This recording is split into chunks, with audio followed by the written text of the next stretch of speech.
እንደ እናት ክፍል 3 ሁን ቸገረኝ እያልከኝ ነው? ያው የቤተሰቦች ሀብት የት ሄዶ ነው ቸገር?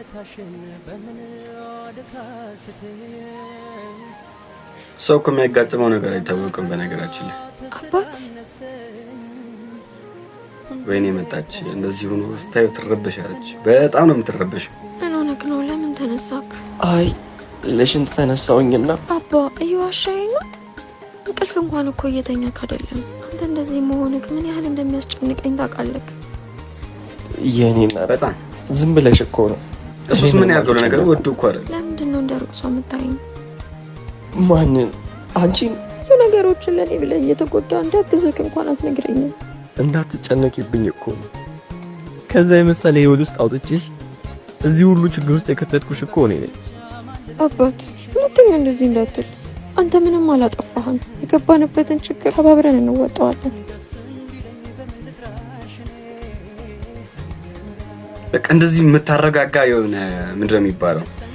በደንብ አድርጋችሁ ከችግራችሁ እንድታመልጡ የምትረዳ ሚስት አብረን እንወጣዋለን።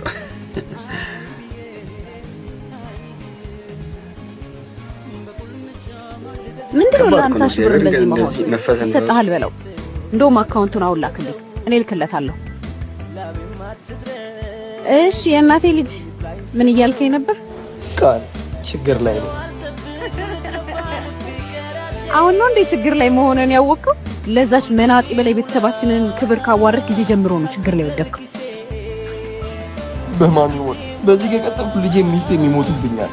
እባክህ ስቲቭ ከግሬ ላይ ተነስ። ከሷ ጋር ያለህን ግንኙነት እስካላቆምክ ድረስ ምንም እድል የለህም። ከቻልክ ደግመህ እንዳታገኘኝ። ግን እህቱን እንደዚህ የምትጨክናለች ማለት ከባድ ነው። አቤላ አንድ ልጅ መጣ በር ላይ እየጠበቀች ነው። ማነች? እኔ እንጃ። ግቢ ብላት እምቢ አለች። እሺ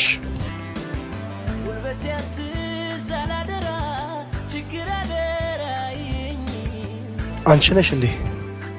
ለምን አልገባሽ? አይ እዚህ በኖር ይሻላል ብዬ። እሺ ምንድን ነው?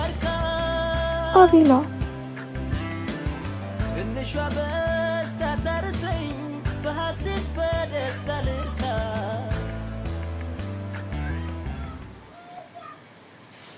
ችግር ከባድ እኮ ነው። እግዚአብሔር የማትፈልጉት ሰው ፊት እንድታዩ እንድትለምኑ ነው የሚያደርጋችሁ። የማትፈልጉት ሰው ማለት ነው።